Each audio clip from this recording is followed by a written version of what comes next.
تو ہمیں اگر اندازہ ہو کہ یہ کتنی عظمت والی نشست ہے اور کتنی برکت والے لمحات ہیں کہ اللہ تبارک و تعالیٰ اپنے محبوب کریم صلی اللہ تعالیٰ علیہ وآلہ وسلم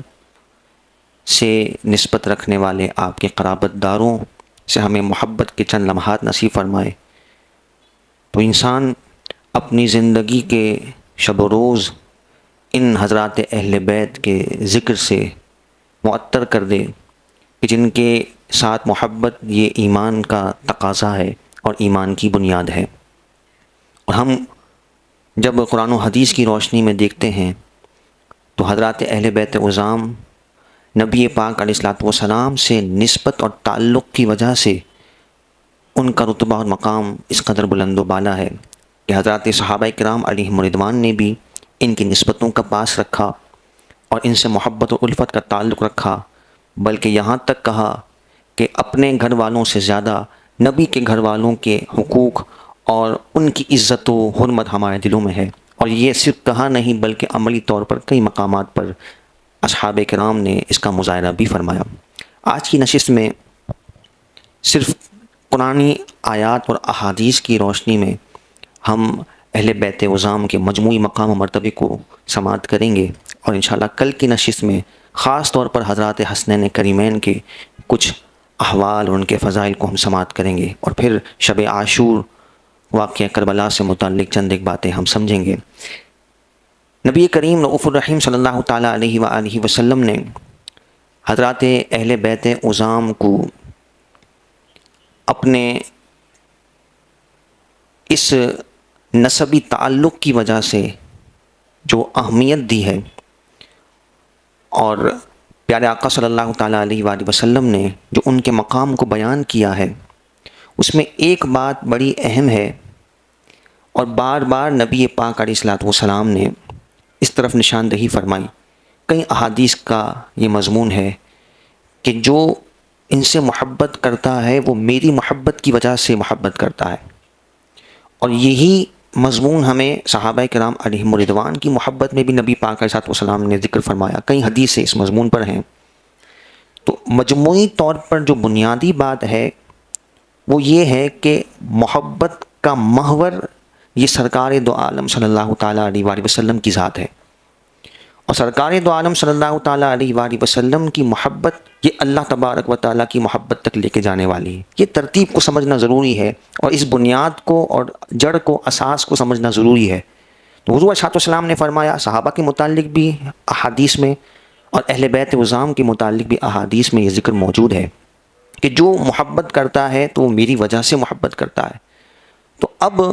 صحابہ کرام علیہم رضوان سے محبت کا معاملہ ہو یا اہل بیت عظام سے محبت کا معاملہ ہو، محبت ہے تو سرکار سے نسبت کی وجہ سے۔ صحابہ سے اس لیے محبت ہے کہ انہوں نے نبی پاک علیہ السلام کا سر کی آنکھوں سے ایمان کی حالت میں دیدار کیا، حضور کے مشن کے ساتھ انہوں نے اپنی جان، مال، اپنی اولاد سب کچھ قربان کیا، اور یہ نسبت صحابیت انہیں حاصل ہوئی۔ اور یہ وہ نسبت ہے کہ خود سرکار دو عالم صلی اللہ تعالیٰ علیہ وآلہ وسلم نے فرمایا کہ اللہ رب العزت نے عالم ارواح میں لوگوں کے دلوں پر نظر فرمائی، اور جو دل سب سے زیادہ پاکیزہ تھے اللہ تعالیٰ نے ان دلوں کو نبی پاک علیہ السلام کی صحابیت کے لیے منتخب فرمایا۔ تو حضرات انبیاء کے بعد جو سب سے زیادہ پاکیزہ نفوس ہیں وہ صحابہ کرام کے ہیں۔ تو یہ نسبت اور تعلق کی بات ہے کہ ایک صحابی جس نے ایمان کی حالت میں ایک مرتبہ نبی پاک علیہ السلام کو دیکھا، تو وہ بڑے بڑے اولیاء اقطاب جن کی ساری زندگی عبادت میں گزری، تو وہ سارے کے سارے مل کر بھی کسی ادنا صحابی کے رتبے کو بھی نہیں پہنچ سکتے۔ یہ حضور سے نسبت و تعلق کی بات ہے۔ اور پھر جہاں خاندانی نسبت بھی مل جائے، شرف صحابیت تو وہاں ہے ہی ہے۔ جو اہل بیت عظام ہیں، خاص طور پر جو خانوادہ مصطفیٰ صلی اللہ تعالیٰ علیہ وسلم کے افراد ہیں کہ جنہیں شرف صحابیت بھی حاصل ہے، تو انہیں نبی پاک علیہ السلام سے دوہری نسبت ہے۔ اس وجہ سے صحابہ کرام علیہم رضوان نے بھی حضرات اہل بیت عظام کی تکریم کی اور ان کی شان و عظمت کا دل و جان سے اعتراف کیا۔ تو یہ صحابہ کرام علیہم رضوان کے عمومی طور پر اور اہل بیت عظام کے خصوصی طور پر اس نقطۂ نظر سے اگر ہم دیکھیں تو فضائل اور احوال ہمیں معلوم ہوتے ہیں۔ قرآن مجید فرقان حمید کی آیات کریمہ، خاص طور پر جو میں نے آغاز میں تلاوت کی، کُلّ اسألکم علیہ اجرا الا المودۃ فی القربیٰ، یہ آیت کریمہ اس کا پس منظر یہ ہے کہ حضرت سیدنا عبداللہ بن عباس رضی اللہ تعالیٰ عنہما ارشاد فرماتے ہیں کہ نبی رحمت صلی اللہ تعالیٰ علیہ وآلہ وسلم کے پاس کچھ صحابہ مال جمع کر کے حاضر خدمت ہوئے، اور یہ صحابہ کرام علیہم رضوان نے ارادہ فرمایا کہ نبی پاک علیہ السلام سارا دن اللہ تبارک و تعالیٰ کے پیغام کو پہنچانے میں، اسلام کی سربلندی میں مشغول رہتے ہیں، تو کچھ مال ہم اپنی طرف سے پیش کریں تاکہ رسول پاک صلی اللہ تعالیٰ علیہ وآلہ وسلم کی ضروریات میں، آپ کے خانوادے کی ضروریات میں یہ مال خرچ ہو۔ کیونکہ صحابہ اس بات کا مشاہدہ کر رہے تھے کہ نبی پاک علیہ السلام کے گھروں میں، آپ کے حجرات میں فاقے ہیں، لیکن یہ فاقہ بھی نبی پاک علیہ السلام کا خود اختیار کردہ تھا، یہ آپ کی شان تھی اور آپ کا انداز زندگی جو آپ نے خود پسند فرمایا۔ اور دوسری طرف آپ کا یہ فرمان ہے کہ میں چاہوں تو یہ پہاڑ سونے کے بن کر میرے ساتھ چلیں، لیکن صحابہ اکرام علیہم رضوان کا جو اپنا درد تھا، جو ان کا اپنا فریضہ تھا، انہوں نے مال کو جمع کیا اور نبی رحمت صلی اللہ تعالیٰ علیہ وآلہ وسلم کی بارگاہ میں حاضر ہوئے، مال پیش کیا کہ آپ اس مال کو قبول فرمائیے، تو نبی پاک علیہ السلام نے اس مال کو قبول کرنے سے انکار فرما دیا۔ اور پھر یہ آیت کریمہ نازل ہوئی، قل اے محبوب صلی اللہ تعالیٰ علیہ وآلہ وسلم، لا اسألکم علیہ اجرن، اس تبلیغ دین پر، اس پیغام اسلام کو پہنچانے کے لیے میں تم سے کوئی اجرت طلب نہیں کرتا، الا المودۃ فی القربہ، اگر کچھ کرنا ہی ہے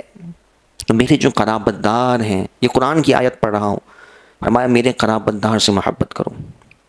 اب یہاں مفسرین کرام سوال اٹھاتے ہیں کہ ایک طرف اجرت کا منع فرمایا کہ میں اجرت نہیں لیتا، اور دوسرا فرمایا کہ میرے قرابت داروں سے محبت کرو، تو کیا یہ کوئی اجرت ہے؟ یعنی کوئی عوض نبی پاک علیہ السلام طلب فرما رہے ہیں کہ اس تبلیغ دین کے بدلے میں تم میرے قرابت داروں سے، میرے رشتہ داروں سے، میرے اہل بیت سے محبت کرو؟ فرمایا نہیں، یہاں کوئی عوض نہیں ہے، بلکہ حضرات اہل بیت سے محبت کرنا یہ ایمان کا حصہ ہے، اور یہ ضروری ہے، اور یہ فرائض میں سے ہے، ایمان کی بنیادوں میں سے ہے۔ اس لیے فرمایا کہ یہ تو تم نے کرنا ہی کرنا ہے، اگر میرے دل کی راحت چاہتے ہو، یہ تو تم پر واجب ہی ہے، کرنا ہی ہے، یہ کوئی عوض نہیں ہے۔ اگر تم نے میرے دل کو خوش کرنا ہے تو میرے قرابت دار سے حسن سلوک کرو۔ اور دوسرا پہلو یہ ہے کہ اس محبت میں بھی تمہارا ہی فائدہ ہے، اس لیے کہ جو کسی سے محبت کرتا ہے تو محبت کی بنیاد یہ ہے کہ اس کے طریقے پر چلتا ہے۔ تو اگر کوئی اہل بیت سے محبت کرے گا تو اہل بیت کا طریقہ کیا ہے، ان کا طرز زندگی کیا ہے، وہ بعین ہی وہی ہے کہ جو سرکار دو عالم صلی اللہ تعالیٰ علیہ وآلہ وسلم کی عادات و اطوار ہیں، آپ کے جو طور طریقے ہیں، حضور کی سخاوت، یہ حضرات اہل بیت میں ہمیں بڑی نمایاں نظر آتی ہے۔ حضور کے اخلاقان کریمانہ، عفو درگزر کرنا، یہ حضرات اہل بیت میں ہمیں بڑا نکھر کر نظر آتا ہے۔ آپ ائمہ اہل بیت کے احوال پڑھیں، آپ خانوادہ نبوت کے احوال علیحدہ علیحدہ پڑھ کر دیکھیں، سن کر دیکھیں، تو آپ کو سب میں یہ چیزیں مشترک نظر آئیں گی کہ جو نبی پاک علیہ السلام کی اخلاقان کریمہ ہیں، جو آپ کے حسن اخلاق کی مثالیں ہیں، وہ ان حضرات میں بدرجہ اتم ہمیں نظر آتی ہیں، کیونکہ خون رسول صلی اللہ تعالیٰ علیہ وآلہ وسلم کی جو برکات ہیں وہ ہمیں اس خانوادے میں نظر آتی ہیں۔ تو جو ان سے محبت کرے گا تو وہ ان کے طریقے کو اپنائے گا، کیونکہ محبت کے لیے تو اتباع لازم ہے، صرف زبانی جمع خرچ نہیں ہے، بلکہ محبت جو کرتا ہے وہ ان کے طریقے کو فالو کرے گا، ان کی پیروی کرے گا، اگر حقیقتاً وہ محبت کرتا ہے۔ تو یہ بھی اہل اسلام کا ہی اس میں فائدہ ہے۔ نبی پاک علیہ السلام کوئی عوض نہیں طلب فرما رہے، فرمایا کہ اگر ایمان کو پختہ کرنا چاہتے ہو، اور وہ جو تبلیغ دین ہے جس کے کانٹیکس میں بات ہو رہی ہے کہ وہ تبلیغ دین جو لٹریچر ہے اسلام کا، اگر اس کی پریکٹیکل مثال چاہیے تو وہ حضرات اہل بیت کی زندگیاں ہیں۔ ان دونوں باتوں کو یوں قرآن پاک نے جوڑا ہے کہ ایک تو اسلام کا لٹریچر ہے جو تبلیغ رسالت مآب صلی اللہ تعالیٰ علیہ وآلہ وسلم میں، اور دوسرا عملی طور پر اس کی مثال حضرات اہل بیت کی زندگی ہے، جن پر عمل کرنے میں خود اہل اسلام ہی کا فائدہ ہے۔ تو یہ نبی پاک علیہ السلام کے اہل بیت کی شان ہے کہ جس کا ذکر خود قرآن مجید فرقان حمید میں ان کی محبت کا ذکر ہے، اور پھر کئی انداز میں مختلف پیرائے میں قرآن پاک کی آیات ہمیں اس مضمون پر ملتی ہیں۔ اور نبی پاک علیہ السلام کے اہل بیت کی شان کو اللہ تبارک و تعالیٰ نے سورہ احزاب میں آیت تطہیر میں بیان فرمایا، انما یرید اللہ ان یذہب عنکم الرجس اہل البیت، کہ اللہ تبارک و تعالیٰ یہ چاہتا ہے کہ تم سے رجس کو، گناہوں کو، ہر قسم کی گندگی کو اللہ تبارک و تعالیٰ دور فرمائے۔ یہ آیت جب ہم پڑھتے ہیں تو اس کے پچھلے رکوع میں دیکھیں تو کانٹیکس امہات المؤمنین کا چل رہا ہے، نبی پاک علیہ الصلوۃ والسلام کی ازواج مطہرات کا چل رہا ہے. لیکن عربی گرامر کے اعتبار سے دیکھیں تو یہاں پر بات پہنچتے پہنچتے جملے کا انداز بالکل بدل جاتا ہے. پہلے خواتین سے متعلق بات ہو رہی ہے تو الفاظ بھی وہی ہیں کہ جو خواتین کے لیے صیغے کے اعتبار سے، الفاظ کے اعتبار سے جو ورڈ ذکر ہوئے وہ خواتین کے اعتبار سے، چونکہ ازواج مطہرات کا خاص طور پر ذکر ہو رہا ہے اور ان کے آداب بیان کیے جا رہے ہیں. لیکن جب اس آیت پر پہنچتے ہیں رکوع میں تو اللہ تبارک و تعالیٰ نے جو الفاظ ذکر فرمائے وہ بالکل بدل جاتے ہیں، اور اس میں تمام اہل بیت عظام کو شامل کیا گیا تاکہ کہیں کسی کو یہ وہم نہ جائے کہ یہاں صرف اہل بیت میں امہات المؤمنین کی بات ہو رہی ہے، کیونکہ کانٹیکس وہ چل رہا ہے اور سیاق و سباق میں بعد حضرات ازواج مطہرات کی چل رہی ہے. تو کوئی یہ نہ سمجھے کہ یہاں اہل بیت کا جو لفظ ذکر ہوا انما یرید اللہ ان یذہب عنکم الرجس اہل البیت، تو کوئی کہیں یہ نہ سمجھے کہ صرف یہاں پہ ازواج مطہرات کی بات ہو رہی ہے. الفاظ کے کانٹیکس بھی ہمیں بدلتے ہوئے محسوس ہوتے ہیں. یہ قرآن پاک کا اسلوب ہے جو بڑے سادہ الفاظ میں آپ کو عرض کر رہا ہوں. اور دوسری بات یہ ہے کہ نبی پاک علیہ الصلوۃ والسلام نے خاص اس آیت کو پڑھ کر آپ نے اپنی چادر مبارک کو پھیلایا اور سیدہ فاطمہ الزہرا رضی اللہ تعالی عنہا، حضرات حسنین کریمین رضی اللہ تعالی عنہما اور حضرت سیدنا علی المرتضیٰ کرم اللہ تعالی وجہہ الکریم کو اس چادر میں داخل فرمایا اور فرمایا یہ میرے اہل بیت ہیں کہ جن سے اللہ تبارک و تعالیٰ نے رجس کو، گندگی کو، گناہوں کو دور فرمایا. خاص طور پر اس آیت کو پڑھ کر نبی پاک علیہ الصلوۃ والسلام نے حضرات اہل بیت کو بھی شامل فرمایا. تو اہل بیت ویسے تو گھر والوں کو کہتے ہیں، لیکن یہاں گھر والوں میں نبی پاک علیہ الصلوۃ والسلام کے ازواج بھی داخل ہیں اور آپ کے شہزادے حضرات حسنین کریمین، آپ کی شہزادی سیدہ فاطمہ الزہرا. اور چونکہ نبی پاک علیہ الصلوۃ والسلام نے یہ فرمایا کہ لوگوں کا نسب ان کے بیٹوں سے چلتا ہے، اللہ تبارک و تعالیٰ نے میرے نسب کو میرے شہزادی سیدہ فاطمہ الزہرا سے جاری فرمایا. یہ نبی پاک علیہ الصلوۃ والسلام کی خصوصیات میں سے بھی ہیں اور یہ خاص حضرات حسنین کریمین کا شرف بھی ہے. اور پھر نبی پاک علیہ الصلوۃ والسلام نے سیدہ فاطمہ الزہرا رضی اللہ تعالی عنہا کو خاص طور پر فرمایا کہ فاطمہ میرے جگر کا ٹکڑا ہے. تو حضرت علی المرتضیٰ رضی اللہ تعالی عنہ کی دیگر اولادیں بھی ہیں جو سیدہ فاطمہ الزہرا رضی اللہ تعالی عنہا کے بعد آپ نے نکاح فرمائے. لیکن جو یہ خاص سادات کرام ہونے کا شرف ہے، جن کو ہم آل رسول کہتے ہیں، جن سے نبی پاک علیہ الصلوۃ والسلام کے نسب کا سلسلہ آگے بڑھتا ہے، وہ حضرات حسنین کریمین سے ہے. اور یہ جو نسبت ہے حضرت علی المرتضیٰ اور سیدہ فاطمہ الزہرا رضی اللہ تعالی عنہا کی، تو یہ ساری جو برکات ہیں وہ سیدہ فاطمہ الزہرا رضی اللہ تعالی عنہا سے تعلق کی وجہ سے، اور پھر آگے یہ نسب جو آگے بڑھتا ہے اس کی ساری یہ برکات ہیں جس کو خاص طور پر نبی پاک علیہ الصلوۃ والسلام نے ذکر فرمایا. تو نبی پاک علیہ الصلوۃ والسلام کے اہل بیت کی جب ہم بات کرتے ہیں تو یاد رکھیے گا کہ 3 طرح کے ہمیں گویا کہ اس کی شاخیں نظر آتی ہیں. ایک تو حضور کے شہزادے حضرات حسنین کریمین اور پھر ان کی اولاد سے تا قیام قیامت جو آتے رہیں گے، یہ حضرات اہل بیت کے زمرے میں آتے ہیں جن کو ہم آل رسول کہتے ہیں. اور ایک نبی پاک علیہ الصلوۃ والسلام کا جو خاندان نسبی ہے جس میں بنو ہاشم کے اور پھر حضرت سیدنا عبد المطلب رضی اللہ تعالی عنہم، یہ بھی جتنا بھی آپ کا کنبہ ہے جن میں حضرت عباس رضی اللہ تعالی عنہما، حضرت ابن عباس رضی اللہ تعالی عنہما، یعنی حضرت عباس، ان کے بیٹے اور دیگر جو آپ کے چچا جان جو نبی پاک علیہ الصلوۃ والسلام کے وصال کے بعد حیات رہے ایمان کے ساتھ، یہ سارے کے سارے حضور کے قرابت دار ہیں اور یہ حضرات اہل بیت کی شانوں میں داخل ہیں. اور میں نے جیسا کہ عرض کیا کہ حضور علیہ الصلوۃ والسلام کی ازواج مطہرات یہ بھی اہل بیت میں شامل ہیں، کیونکہ اہل بیت کے معنی ہیں گھر والے. تو گھر والوں میں اگر ازواج داخل نہ ہو تو یہ گھر مکمل نہیں ہوتا.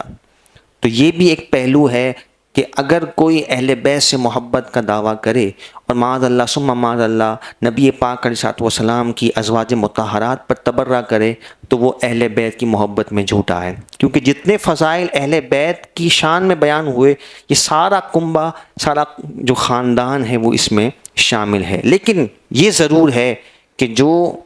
فضائل خاص طور پر ان پنجتن کے بیان فرمائے گئے، جن میں حضرات حسنین کریمین سیدنا علی المرتضیٰ اور سیدہ فاطمہ الزہرا رضی اللہ تعالیٰ عنہا شامل ہیں، یہ فضائل ان کے خصوصی طور پر ہیں۔ اہل بیت میں بھی ان کا رتبہ بہت زیادہ بلند و بالا ہے اور ان کی خصوصی فضائل کئی مقامات پر نبی پاک علیہ السلام نے ذکر فرمائے، لیکن مجموعی طور پر جو اہل بیت کے فضائل ہیں اس میں سارے کے سارے شامل ہیں۔ اور پھر قرآن پاک کی آیت کریمہ ہے، اللہ تبارک و تعالیٰ نے ارشاد فرمایا وَاعْتَصِمُوا بِحَبْلِ اللَّهِ جَمِيعًا، کہ اللہ تبارک و تعالیٰ کی رسی کو مضبوطی سے تھام لو۔ تو اس رسی سے متعلق کیا ہے، اس میں بھی مفسرین نے احادیث کی روشنی میں قول نقل فرمایا ہے کہ اس سے مراد اہل بیت عظام ہیں، اور خود نبی پاک علیہ السلام نے بھی حدیث مبارکہ میں اس کا ذکر فرمایا کہ میں اپنے بعد تمہارے درمیان دو چیزیں چھوڑ کر جا رہا ہوں۔ ایک مقام پر حضور نے فرمایا کہ کتاب اللہ کو اور سنت رسول کو، اور ایک مقام پر فرمایا کہ کتاب اللہ کو اور اپنی اطرت کو، یعنی اپنے اہل بیت کو تمہارے درمیان چھوڑ کر جا رہا ہوں۔ تو ان کے دامن سے جو وابستہ رہے گا وہ ہدایت پر گامزن رہے گا، اور جو ان کے دامن سے دور ہوگا وہ گمراہیت کے دلدل میں مبتلا ہو جائے گا۔ اور پھر نبی کریم علیہ السلام نے جب مباہلے کا معاملہ ہوا، جب مباہلے کا واقعہ ہوا نجران کے عیسائیوں کے ساتھ، یہ بالکل آپ سمجھ لیجئے کہ نبی پاک علیہ السلام کے وصال ظاہری کے قریب کا واقعہ ہے، اور 10 ہجری کے قریب کا یہ واقعہ ہے جب نجران کا ایک وفد آیا اور اس نے حضرت عیسیٰ علیہ السلام کے متعلق نبی پاک علیہ السلام سے پہلے تو بحث و تکرار کرنے کی کوشش کی، لیکن نبی پاک علیہ السلام کی فصاحت و بلاغت کے آگے وہ کیسے کلام کر سکتے تھے؟ تیرے آگے یوں ہیں دبے لچھے فصحاء عرب کے بڑے بڑے، کوئی جان منہ میں زبان نہیں بلکہ جسم میں جان نہیں۔ حضور جب تکلم فرمائیں، حضور کا جو انداز گفتگو ہے اور جو زور دلیل ہے اس کے آگے وہ لاجواب ہو گئے۔ اور پھر جب خاص آپ اللہ کے نبی ہیں اور قرآن کی تائید آپ کے ساتھ شامل ہے، وہ سارا قرآن نے مکالمہ بھی بیان کیا ہے کہ وہ عیسیٰ علیہ السلام کے متعلق آ کر بات کرنے لگے کہ بتائیے کبھی ایسا ہوا ہے کہ کوئی شخص بغیر باپ کے پیدا ہو؟ اور وہ یہ تاثر دینا چاہ رہے تھے معاذ اللہ کہ حضرت عیسیٰ علیہ السلام اللہ کے بیٹے ہیں۔ تو نبی پاک علیہ السلام نے فرمایا کہ اللہ تعالیٰ تو اس سے بھی بڑھ کر قادر ہے کہ وہ بغیر ماں باپ کے، تم صرف باپ کی بات کرتے ہو، بغیر ماں باپ کے بھی اللہ تبارک و تعالیٰ پیدا کرنے پر قادر ہے۔ اور حضرت آدم علیہ السلام کی مثال نبی پاک علیہ السلام نے پیش فرمائی، اور وہ آیت کریمہ بھی ہے ان مثل عیسیٰ عند اللہ کمثل آدم، کہ عیسیٰ علیہ السلام کی مثال آدم علیہ السلام کی طرح ہے۔ وہ اللہ کے نبی ہیں جنہیں اللہ تعالیٰ نے بغیر ماں باپ کے پیدا فرمایا، اور تم صرف حضرت عیسیٰ علیہ السلام کی اس فضیلت و شرف کی وجہ سے تم معاذ اللہ انہیں خدا کا بیٹا سمجھتے ہو، تو پھر حضرت آدم کے بارے میں کیا کہو گے؟ تو وہ لاجواب ہو گئے۔ پھر انہوں نے کہا کہ ہم آپ سے مباہلہ کریں گے۔ مباہلہ یہ ہوتا ہے کہ ایک گروہ دوسرے کے خلاف ہلاکت کی دعا کرے، ہلاکت کی دعا کرے، اور وہ دعا کا یہ مفہوم ہو کہ اگر ہم حق پر ہیں تو آپ ہلاک ہو جائیں، اور اگر آپ حق پر ہیں تو ہم ہلاک ہو جائیں۔ اس کو مباہلہ کہتے ہیں۔ تو انہوں نے کہا کہ ہم ایک میدان میں جمع ہوں گے، اور قل اندعوا ابناءنا وابناءکم ونساءنا ونساءکم، قرآن کی آیت سورہ آل عمران کی آیت نمبر 61 میں پورا یہ واقعہ موجود ہے کہ آپ اپنے بیٹوں کو لے آئیں، ہم اپنے بیٹوں کو لے آتے ہیں، وَأَنفُسَنَا وَأَنفُسَكُمْ، آپ اپنی عورتوں کو لے آئیں، ہم اپنی عورتوں کو لے آئیں، آپ خود آ جائیں۔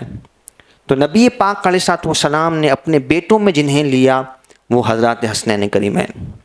اور اپنی خواتین میں جنہیں لیا وہ سیدہ فاطمہ الزہرا رضی اللہ تعالیٰ عنہا، اور اپنے آپ میں جب نبی پاک علیہ السلام نے حضرت علی المرتضیٰ کو ساتھ شامل فرمایا یعنی آپ خود آ جائیں تو خود کے ساتھ نبی پاک علیہ الصلوۃ والسلام نے حضرت علی المرتضیٰ کرم اللہ تعالیٰ وجہہ الکریم کو شامل فرمایا. یہ وہی حضرت علی المرتضیٰ ہیں کہ جب نبی پاک علیہ الصلوۃ والسلام ہجرت کر کے مدینہ منورہ تشریف لائے اور آپ نے مہاجر و انصار کے درمیان مواخات قائم فرمائی, سب کو بھائی بھائی بنایا, تو حضرت علی المرتضیٰ رہ گئے, تنہا رہ گئے. وہ رونے لگے اور عرض کرنے لگے کہ آپ نے سب کو کسی نہ کسی کا بھائی بنا دیا, میں رہ گیا ہوں. تو نبی پاک علیہ الصلوۃ والسلام نے فرمایا انت اخی فی الدنیا والآخرہ, اے علی تم دنیا و آخرت میں میرے بھائی ہو. حضور نے اپنے ساتھ حضرت علی المرتضیٰ کو جوڑا, اور حضرت علی المرتضیٰ وہ ہیں کہ جب ان کی آنکھ کھلی سب سے پہلے جن کا چہرہ آپ نے دیکھا وہ سرکار دو عالم صلی اللہ علیہ وسلم کی ذات ہے. یعنی جب ابو طالب کے یہاں جب ولادت ہوئی اور اس وقت آپ کی والدہ نے سیدہ فاطمہ بنت اسد نے نبی پاک علیہ الصلوۃ والسلام کی خدمت میں آپ کو پیش کیا, اور آنکھ کھولتے ہی پہلا چہرہ حضرت علی المرتضیٰ نے نبی پاک علیہ الصلوۃ والسلام کو دیکھا. یہی سعادت حضرات حسنین کریمین کو بھی حاصل ہے کہ انہوں نے بھی پیدا ہوتے ہی سب سے پہلے چہرہ مصطفیٰ صلی اللہ تعالیٰ علیہ وسلم کو دیکھا, اور نبی پاک علیہ الصلوۃ والسلام نے ہی حضرات حسنین کریمین کے کانوں میں اذان کہی. اب آپ بتائیے کہ جن کے کانوں میں شہادت کے کلمات, اللہ پر گواہی اور سرکار پر ایمان کی گواہی خود سرکار دو عالم صلی اللہ تعالیٰ علیہ وآلہ وسلم کی زبانی ہو, پھر ان کے ایمان کی قوت اور استقامت کا کیا عالم ہوگا. پھر اس کے اثرات ہمیں ان نفوس قدسیہ کی زندگی میں نظر آتے ہیں کہ کس استقامت سے انہوں نے ہر موقع پر اسلام کا دفاع کیا اور اسلام کے لیے اپنے آپ کو پیش کیا. پھر آپ آئیے, آیات تو بڑی ہیں لیکن وقت ہمارا بہت مختصر ہوتا ہے, مختصر سے وقت میں کچھ آیات میں نے آپ کے گوش گزار کی. اب آئیے احادیث طیبہ خاص طور پر حضرات اہل بیت کی مجموعی شان کے حوالے سے, اور وہ اہل بیت کا کانسیپٹ آپ ذہن میں رکھیے گا, جب ہم اہل بیت کی بات کرتے ہیں تو سب اس میں شامل ہیں.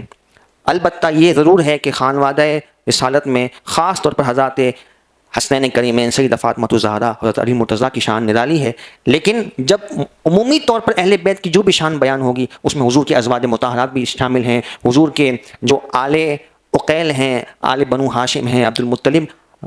رضی اللہ تعالیٰ عنہ کی آل میں جو بھی اہل ایمان ہیں سب وہ اس فضیلت کے حامل ہیں.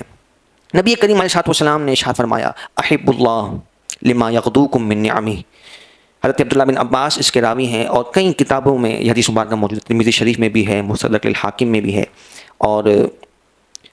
امام بیہقی نے بھی اس حدیث مبارکہ کو نقل کیا ہے. حضور علیہ الصلوۃ والسلام نے فرمایا کہ احب اللہ لما یغدو من نعمہ, اللہ تعالیٰ نے جو تم پر نعمتیں کی ہیں اس کے بدلے میں تم اللہ سے محبت کرو. احبو, اللہ سے محبت کرو, اس لیے کہ اللہ تعالیٰ نے تم پر انعام و اکرام کیا, اللہ کے تم پر احسانات ہیں. وَأَحِبُّونِي بِحُبِّ اللَّهِ عَزَّ وَجَلَّ, اور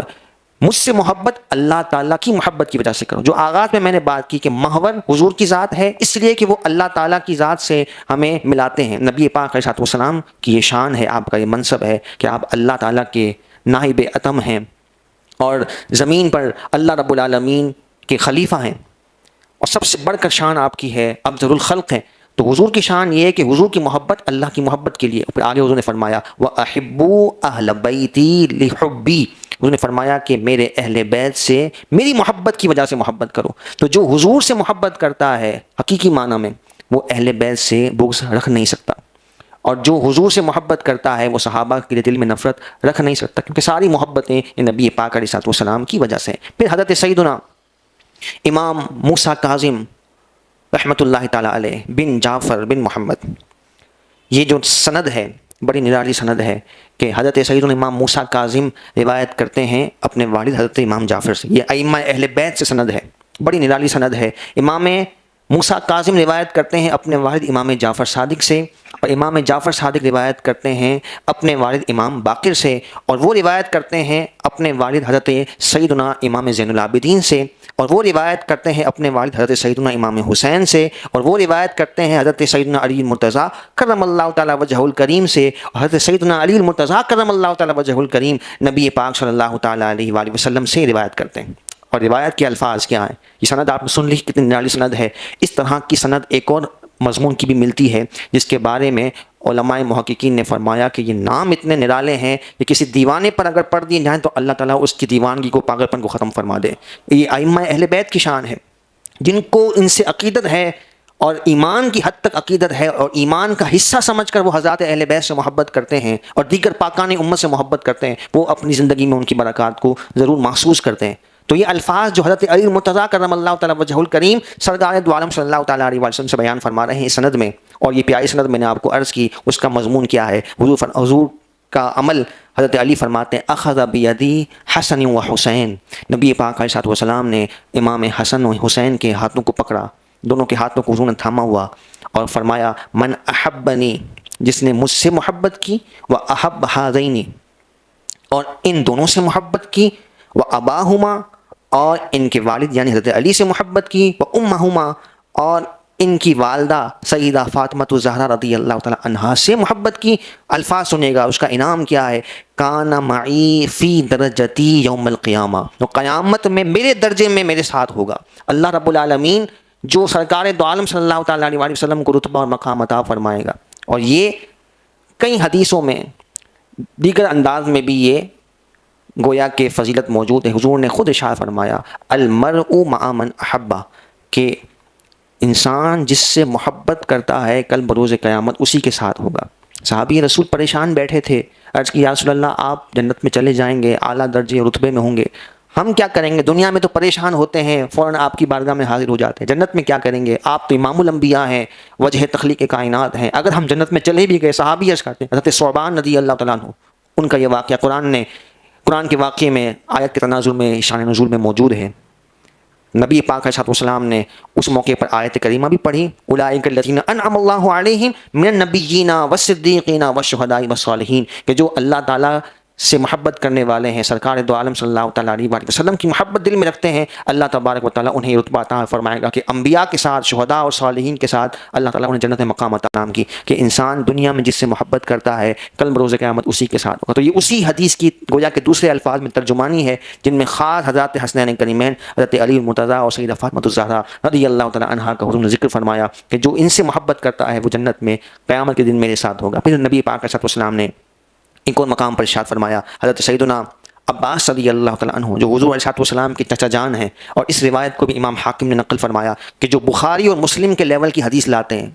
ان شرائط پر اور ان اصولوں کے مطابق امام حاکم احادیث لاتے ہیں، آپ نے یہ حدیث مبارکہ کوٹ کی ہے، فرماتے ہیں نبی پاک علیہ السلام نے ارشاد فرمایا والذی نفسی بیدی، اس ذات کی قسم جس کے قبضہ قدرت میں میری جان ہے، لا يدخل قلب رجل الایمان، کسی انسان کے دل میں ایمان داخل نہیں ہو سکتا، حتی یحبکم للہ ولرسولہ ولقرابتی۔ یہ حضور کن سے فرما رہے ہیں؟ حضرت عباس سے فرما رہے ہیں، جو خود اہل بیت کے چشم و چراغ ہیں، حضور کی چچا جان ہیں، اور یہ بھی قرابت ہے اور اہل بیت۔ حضور حضرت عباس سے فرما رہے ہیں کہ کسی بندے کے دل میں ایمان اس وقت تک داخل نہیں ہو سکتا کہ جب تک وہ تم سے یعنی اہل بیت سے اللہ کے لیے، اس کے حبیب علیہ السلام کے لیے اور حضور کی قرابت کی وجہ سے محبت نہ کریں۔ تو یہ محبت ایمان کی شرائط و بنیادوں میں سے ہے کہ جب تک حضرات اہل بیت کی محبت نہ ہو ایمان مکمل نہیں ہوتا۔ اور اسی مضمون کو ایک اور مقام پر حضور نے یوں ارشاد فرمایا لا یؤمن عبد، انسان مومن نہیں ہو سکتا حتی اکون احب الیہ من نفسی و اہلی احب الیہ من اہلہ و عترتی، کہ جب تک میری ذات اسے اپنی ذات سے محبوب نہ ہو، میرے گھر والے اسے اپنے گھر والے سے محبوب نہ ہو، اور میرا خاندان، میرا کنبہ قبیلہ اسے اپنے کنبے قبیلے سے معزز نہ ہو، اس وقت تک اس کا ایمان کامل نہیں ہو سکتا۔ اور نبی پاک علیہ السلام نے یہ بھی ارشاد فرمایا، حضرت امام حسن مجتبیٰ خود اس روایت کو حضور علیہ السلام سے بیان کرتے ہیں، اور طبرانی شریف میں روایت موجود ہے۔ حضور نے فرمایا الزموا مودتنا اہل البیت، ہم اہل بیت کی محبت کو لازم پکڑ لو، وَهُوَ يَوَدُّنَا دَخَلَ الْجَنَّةَ بِشَفَاعَتِنَا، اور جو اس محبت کو دل میں رکھتا ہے وہ ہماری شفاعت سے جنت میں داخل ہوگا۔ وَالَّذِي نَفْسِي بِيَدِهِ لَا يَنْفَعُ عَبْدًا عَمَلُهُ إِلَّا بِمَعْرِفَةِ حَقِّنَا، کسی شخص کو اس کا عمل فائدہ نہیں دے سکتا جب تک وہ اہل بیت کے مقام و مرتبے کو دل میں نہ بٹھا لے۔ اس کے دل و دماغ میں اہل بیت کی شان اگر نہیں ہے، عظمت نہیں ہے، تو اس کا ایمان کامل نہیں ہے اور اس کی عبادات اس کے لیے نفع بخش نہیں ہے۔ نبی پاک علیہ السلام نے فرمایا 5 چیزیں ایسی ہیں اگر وہ کسی کو نصیب ہو جائیں تو وہ آخرت کے معاملے میں کامیاب ہے۔ فرمایا پہلی الزوجۃ الصالحہ، نیک بیوی، وبنون ابرار، نیک اولاد، وحسن مخالطۃ الناس، لوگوں کے ساتھ حسن سلوک کی نعمت اگر اسے مل جائے تو وہ اخروی اعتبار سے کامیاب ہے۔ چوتھا فرمایا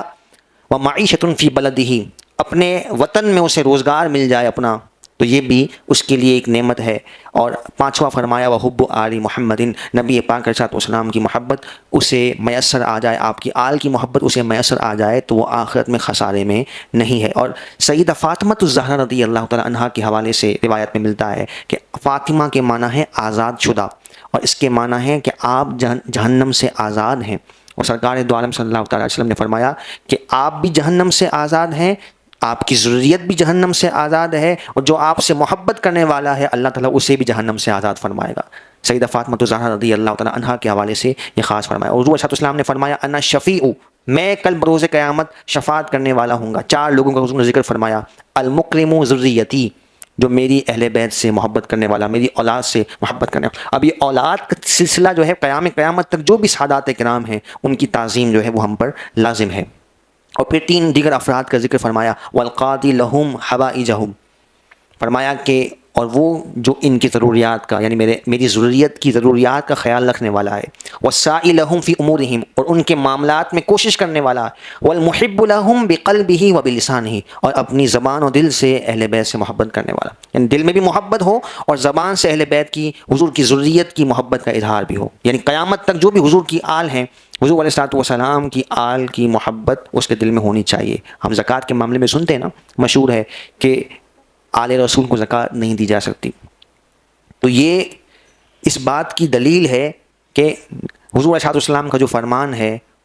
اور اس کی تائید یوں ہے کہ حضور علیہ السلام نے فرمایا کہ ہر نسب جو ہے وہ ختم ہو جائے گا، میرا نسب جو ہے وہ قیامت تک باقی رہے گا۔ تو حضور کی نسب کی یہ شان ہے اور اس کا تقدس ہے کہ قیامت تک مسلمانوں کے میل کو، زکوٰۃ کو ان سے پاک فرما دیا گیا، ان کو زکوٰۃ سے دور کر دیا گیا۔ تو یہ ان کے شرف کو شریعت نے باقی رکھا ہے، اسلام نے باقی رکھا ہے، قرآن و حدیث نے باقی رکھا ہے۔ تو ہم پر بھی قیامت تک جتنے بھی نبی پاک علیہ الصلوۃ والسلام کی آل و اولاد ہیں ان کا تقدس اور ان کے